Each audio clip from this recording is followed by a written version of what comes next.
ओम श्री परमात्मने नमः। श्रीमद् भगवद गीता के पहले अध्याय का महत्व इस प्रकार है। श्री पार्वती जी ने कहा, भगवान आप सब तत्वों के ज्ञाता हैं।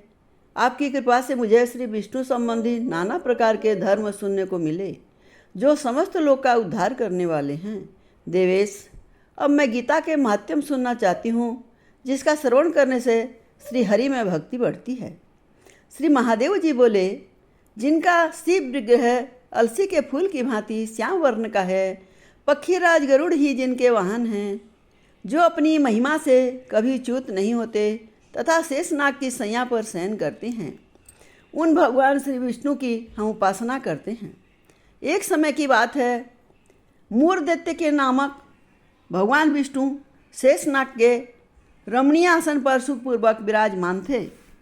उस समय समस्त लोगों को आनंद देने वाली भगवती लक्ष्मी जी ने आदरपूर्वक प्रश्न किया।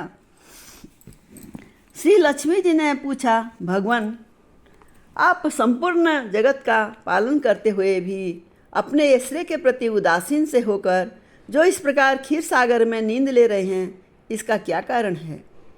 श्री भगवान बोले, सुमुखी मैं नींद नहीं लेता हूँ, अपितु तत्व का अनुसरण करने वाली अंतर्दृष्टि के द्वारा अपने ही माहेश्वर तेज का साक्षात्कार कर रहा हूँ। देवी, ये वही तेज है जिसका योगी पुरुष कुशाग्र बुद्धि के द्वारा अपने अंतकरण में दर्शन करते हैं तथा जिसे श्री मामंसक विद्वान वेदों का सार तत्व निश्चित करते हैं। वह माहेश्वर तेज एक अजर प्रकाश स्वरूप आत्मरूप रोग शोक से रहित अखंड आनंद का पुंज निस्पंद निरीह तथा द्वैत रहित है। इस जगत का जीवन उसके अधीन है, मैं उसी का अनुभव करता हूँ। देवेश्वरी, यही कारण है कि मैं तुम्हें नींद लेता सा प्रतीत हो रहा हूँ। श्री लक्ष्मी जी ने कहा, ऋषिकेश आप ही योगी पुरुषों के ध्येय हैं। आपके अतिरिक्त भी कोई ध्यान करने योग्य तत्व है? ये जानकर मुझे बड़ा कौतूहल हो रहा है। इस चराचर जगत की सृष्टि और संहार करने वाले स्वयं आप ही हैं। आप सर्वसमर्थ हैं। इस प्रकार की स्थिति में होकर भी यदि आप उस परम तत्व से भिन्न हैं तो मुझे उसका बोध कराइए। श्री भगवान बोले, प्रिय, आत्मा का स्वरूप द्वैत और अद्वैत से पृथक, भाव और भाव से मुक्त तथा आदि और अंत से रहित है। शुद्ध ज्ञान के प्रकाश से उपलब्ध होने वाला तथा परमानंद स्वरूप होने के कारण एकमात्र सुंदर है। वही मेरा ईश्वरीय रूप है। आत्मा का एकत्व ही सबके द्वारा जानने योग्य है। गीता शास्त्र में इसी का प्रतिपादन हुआ है। अमित तेजस्वी भगवान विष्णु के ये वचन सुनकर लक्ष्मी देवी ने शंका उपस्थित करते हुए कहा, भगवान यदि आपका स्वरूप स्वयं परमानंदमय और मन वाणी की पहुँच से के बाहर है तो गीता उसका कैसे बोध कराती है? मेरे इस संदेह का आप निवारण कीजिए। श्री भगवान बोले, सुंदरी सुनो, मैं गीता में अपनी स्थिति का वर्णन करता हूँ।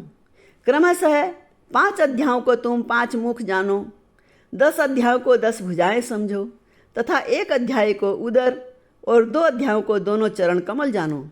इस प्रकार ये 18 अध्यायों की बाढ़मयी ईश्वरीय मूर्ति ही समझनी चाहिए।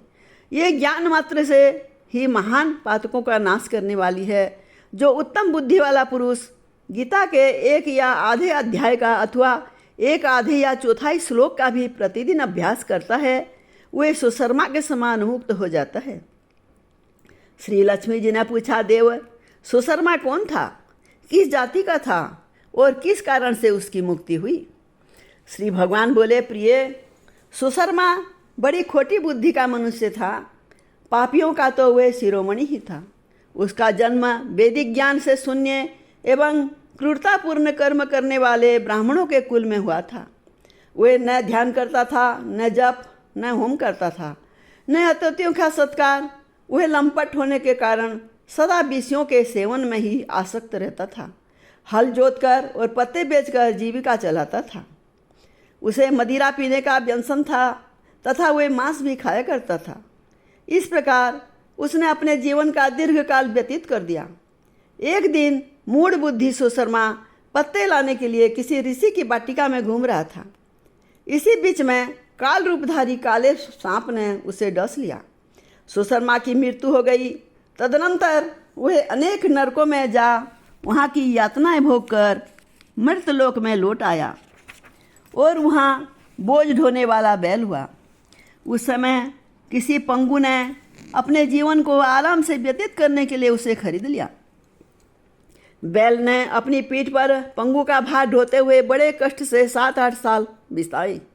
एक दिन पंगु ने किसी ऊंचे स्थान पर बहुत देर तक बड़ी तेजी के साथ उस बैल को घुमाया। इससे वह थक कर बड़े वेग से पृथ्वी पर गिरा और मूर्छित हो गया। उस समय वहाँ कौतूहलवश आकृष्ट हो बहुत से लोग एकत्रित हो गए। उस जन समुदाय में किसी पुण्यात्मा व्यक्ति ने उस बैल का कल्याण करने के लिए उसे अपना पुण्य दान किया।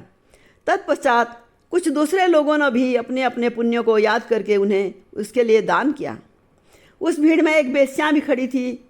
उसे अपने पुण्य का पता नहीं था, तो भी उसने लोगों की देखा देखी उस बैल के लिए कुछ त्याग किया। तदनंतर यमराज के दूत उस मरे हुए प्राणी को पहले यमपुरी में ले गए। वहाँ यह विचार कर कि यह वेश्या के दिए हुए पुण्य से पुण्यवान हो गया है, उसे छोड़ दिया गया। फिर वे भूलोक में आकर उत्तम कुल और शील वाले ब्राह्मणों के घर में उत्पन्न हुआ। उस समय भी उसे अपने पूर्व जन्म की बातों का स्मरण बना रहा। बहुत दिनों के बाद अपने अज्ञान को दूर करने वाले कल्याण तत्व का जिज्ञासु होकर वे उस वेश्या के पास गया और उसके दान की बात बतलाते हुए उसने पूछा, तुमने कौन सा पुण्य दान किया था? वेश्या ने उत्तर दिया, वह पिंजरे में बैठा हुआ तोता प्रतिदिन कुछ पढ़ता है, उससे मेरा अंतकरण पवित्र हो गया है, उसी का पुण्य मैंने तुम्हारे लिए दान किया था। इसके बाद उन दोनों ने तोते से पूछा। तब उस तोते ने अपने पूर्व जन्म का स्मरण करके प्राचीन इतिहास कहना प्रारंभ किया। सुख बोला, पूर्व जन्म में विद्वान होकर भी विद्वता के अभिमान से मोहित रहता था। मेरा राग द्वेष इतना बढ़ गया था कि मैं गुणवान विद्वानों के प्रति भी ईर्षा भाव रखने लगा। फिर समय अनुसार मेरी मृत्यु हो गई और मैं अनेकों घृणित लोकों में भटकता फिरा। उसके बाद इस लोक में आया। सद्गुरु की अत्यंत निंदा करने के कारण तोते के कुल में मेरा जन्म हुआ। पापी होने के कारण छोटी अवस्था में ही मेरा माता पिता से वियोग हो गया। एक दिन मैं ग्रीष्म ऋतु में तपे हुए मार्ग पर पड़ा था। वहाँ से कुछ श्रेष्ठ मुनि मुझे उठा लाए और महात्माओं के आश्रम में आश्रय के भीतर ही एक पिंजरे में उन्होंने मुझे डाल दिया। वहीं मुझे पढ़ाया गया। ऋषियों के बालक बड़े आदर के साथ गीता के प्रथम अध्याय की आवृत्ति करते थे। उन्हीं से सुनकर मैं भी बारंबार पाठ करने लगा। इसी बीच में एक चोरी करने वाले बहेलिया ने मुझे वहाँ से चुरा लिया। तत्पश्चात इस देवी ने मुझे खरीद लिया। यही मेरा वृत्तांत है, जिसे मैंने आप लोगों से बता दिया। पूर्व काल में मैंने इस प्रथम अध्याय का अभ्यास किया था, जिससे मैंने अपने पापों को दूर किया है। फिर उसी से इस वेश्या का भी अंतकरण शुद्ध हुआ है और उसी के पुण्य से ये द्विज श्रेष्ठ सुशर्मा भी पाप मुक्त हुए हैं।